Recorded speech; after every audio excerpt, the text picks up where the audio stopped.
गया। सर, आटा हो, दूध हो, चावल हो, दही हो, हर वस्तु पे महंगाई का आलम है, जीएसटी का आलम है और लगातार इस देश में फूड इन्फ्लेशन बढ़ता जा रहा है। 9 से 9.5% के लगभग आसपास फूड इन्फ्लेशन मंडरा रही है सर इस देश में। और मैं पूछना चाहता हूं सरकार से कि वो कमोडिटीज जिसमें हम सेल्फ सफिशिएंट थे, वो कमोडिटीज जिसमें हम एक्सपोर्ट किया करते थे, उसमें कैसे महंगाई घुस गई? और अगर वो कमोडिटीज भी महंगी हो गई हैं तो उसका फायदा किसान को क्यों नहीं मिलता? वो सारा पैसा जा कहां रहा है? ये एक बड़ा महत्वपूर्ण सवाल है। सर, आटा 2014 में 21 रुपए प्रति केजी बिका करता था, आज 42 रुपए प्रति केजी हो गया है। दूध 30 रुपए प्रति लीटर के आसपास बिका करता था वर्ष 2014 में, आज 2024 में 70 रुपए प्रति लीटर बिकता है। सर, देसी घी 2014 में 300 रुपए प्रति केजी पे बिका करता था, आज 2024 में 675 रुपए प्रति केजी बिकता है। अरहर की दाल 80 रुपए प्रति केजी बिका करती थी 2014 में, आज 230 रुपए प्रति केजी बिक रही है। और न जाने कितनी वस्तुओं के दाम आसमान छू रहे हैं सर। और अगर यही रफ्तार रही महंगाई की तो जितनी रफ्तार से 303 से 240 पर आए, उससे तेज रफ्तार से 240 से 120 पर आएंगे सर ये लोग। Review, revise and simplify GST. GST जिसे गहरा संकट टैक्स या गब्बर सिंह टैक्स के नाम से आज देशवासी जानते हैं, रोटी हो, कपड़ा हो, मकान हो, हर चीज पे जीएसटी लगा लगा कर हमने इस देश के इन्फ्लेशन पर भी जीएसटी लगा दिया, सारी चीजें महंगी हो गई। मेरा सुझाव है सरकार से कि इस जीएसटी के पूरे फ्रेमवर्क को कॉम्प्रिहेंसिवली स्टडी कर रिवाइज करिए। एक्सपोर्ट ओरिएंटेड सेक्टर्स में जीएसटी कम करिए ताकि हम ग्लोबली कंपेटिटिव बन सकें। एसएमई सेक्टर जो नौकरियां देता है, छोटे उद्योग हैं, उसमें जीएसटी कम करिए। और एसेंशियल कमोडिटीज दूध, दही, चावल, रोटी, चावल, आटा, उस पर कम से कम जीएसटी विड्रॉ करिए। मेरा सातवां मेरा सुझाव, give more to states. India is a union of states. States की जेब में थोड़ा पैसा डालिए। कोलिशन पॉलिटिक्स के कंपल्शन हम समझते हैं कि आपको बिहार को, आंध्र प्रदेश को ज्यादा पैसा देना था, लेकिन उन राज्यों ने जिन्होंने आपको भरपूर वोट दिया, गुजरात ने, दिल्ली ने, मध्य प्रदेश ने, उड़ीसा ने, झारखंड ने, छत्तीसगढ़ ने, जिन लोगों ने अपने राज्यों की लगभग सारी सीटें आपकी झोली में डाल दी, उनसे क्या गलती हुई? उन राज्यों को आपने दिया एक एक झुंझुना और बाकी 2 राज्यों को पे सब कुछ लौटा दिया। तो ये डिस्क्रिमिनेटरी फेडरलिज्म नहीं होना चाहिए, कोऑपरेटिव फेडरलिज्म होना चाहिए। ये गुहार में लगाना चाहूंगा। और इस सरकार को एक बुरी आदत है सेस और सरचार्ज लगाकर पैसा वसूलने की। सेस और सरचार्ज वो टैक्स है सरकार का जिसे उन्हें राज्यों के साथ बांटना नहीं पड़ता, वो डिविजिबल पूल में नहीं जाता। इसीलिए सरकार सेस और सरचार्ज लगा लगाकर आम आदमी से पैसा वसूलती है। मैडम, अगर केंद्र सरकार 100 रुपए कमाती है तो उसमें से 18 रुपए सेस और सरचार्ज के जरिए कमाती है, यानी कि मात्र 82 रुपए, 100 में से 18 हटा दीजिए, 82 रुपए डिविजिबल पूल में जाता है जो राज्यों में बांटा जाता है। 18 रुपए सीधा सरकार की जेब में जाता है। मैं अनुरोध करूंगा कि सेस और सरचार्ज की या तो इस प्रथा को बंद करें या वो भी डिविजिबल पूल में डालकर स्टेट्स के साथ बांटे। मेरा 8वां सुझाव, जीएसटी कॉम्पनसेशन जो राज्यों के लिए बंद कर दिया गया है उसे कम से कम 5 साल और दीजिए।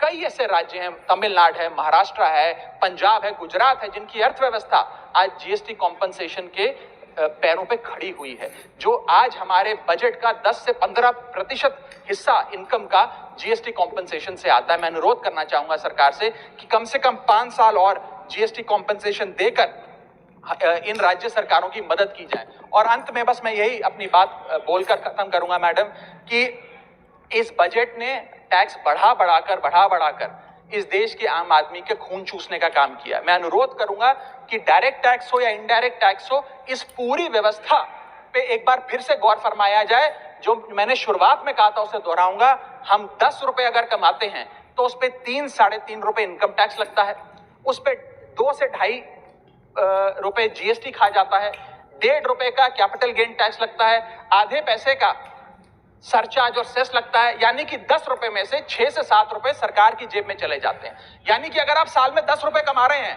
तो 7 से 8 महीने की जो आपकी कमाई है वो सरकार ले जाती है, मात्र 3-4 महीने की कमाई आपकी जेब में आती है और उस पर भी अन्य प्रकार के टैक्स लगते हैं। और उसके बदले में हमें कोई सुविधाएं नहीं मिलती है, ना ट्रांसपोर्ट, ना हेल्थ केयर, ना कोई इंफ्रास्ट्रक्चर, कोई ऐसे जैसे और बड़े बड़े विकसित देशों में, United states of America, United kingdom, European countries में जो हाई टैक्स रिजीम्स मानी जाती हैं, उनमें नागरिकों को सुविधा दी जाती है। लेकिन उसके बदले में दिल्ली में, हिंदुस्तान में, देश भर में कोई ऐसी सुविधा केंद्र सरकार नहीं देती है। इसीलिए ये कहा जाता है that we impose taxes like the Europeans do to get services like sub Saharan countries. मैं अनुरोध करूंगा सरकार से कि इस टैक्स पे फ्रेमवर्क को डायरेक्ट हो या इनडायरेक्ट टैक्स हो, उसका भी एक कॉम्प्रिहेंसिव रिव्यू करे।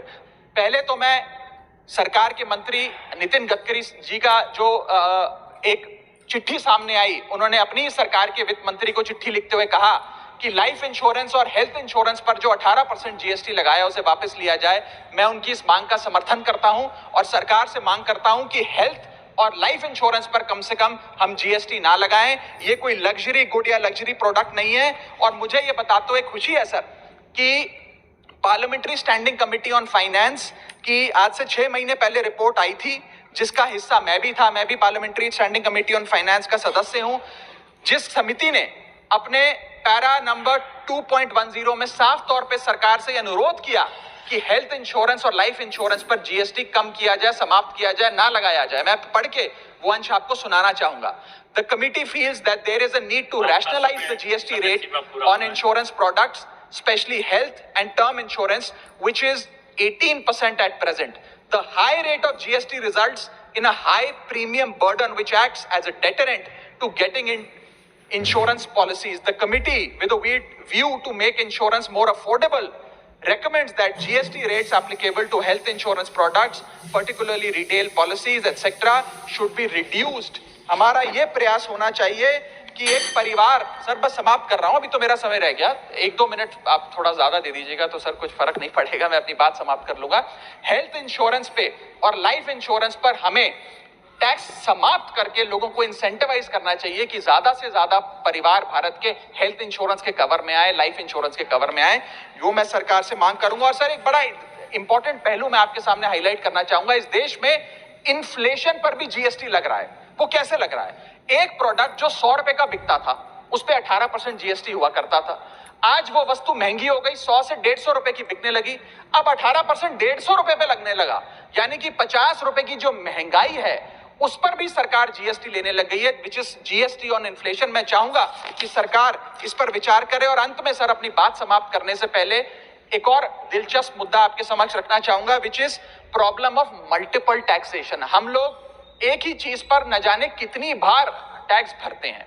जैसे कि जब आप पैसा कमाते हैं तो इनकम टैक्स भरते हैं, उस इनकम से आप गाड़ी खरीदते हैं तो गाड़ी खरीदने पर जीएसटी देते हैं, जब गाड़ी खरीदते हैं तो रोड टैक्स भी सरकार आपसे वसूलती है, फिर रोड डेवलपमेंट सेस भी आपसे लेती है, अब आप मोटर इंश्योरेंस भी कराएंगे गाड़ी का तो उस पर भी जीएसटी लेती है, और उसके बाद आप जब पेट्रोल या डीजल भरवाएंगे उस पर भी सेस और वैट लेती है, और अंत में जब आप अपनी गाड़ी को सड़क पर चलाएंगे तो टोल टैक्स के नाम पर जनता से पैसा वसूलती है। That is multiple taxation points. इतने सारे टैक्सेशन ओवरलोड कर कर हम इस देश के आम आदमी का खून चूस रहे हैं सर। और सबसे बड़ी प्रॉब्लम इस देश की आज जो बनती जा रही है आम आदमी के लिए वो है टोल टैक्स। सांसद और मंत्री को टोल टैक्स नहीं देना पड़ता, हमें छूट है टोल टैक्स से, लेकिन इस देश के आम आदमी को हर जगह टोल टैक्स देना पड़ता है। एक रिपोर्ट के मुताबिक हाईवे पे 2 रुपए प्रति किलोमीटर का टोल टैक्स इस देश के आम आदमी को भरना पड़ता है। और अंत में अपनी बात खत्म करूंगा मैं एक कविता सुनाकर, थोड़ा सा सर और इंटेलिजेंस चाहूंगा। और इस टैक्स रिजीम के बारे में 4 पंक्तियां लिखी हैं सर, मैं आपके सामने पेश करना चाहूंगा। सरकार का एक सूत्री मिशन है टैक्स, सरकार का कमीशन है टैक्स।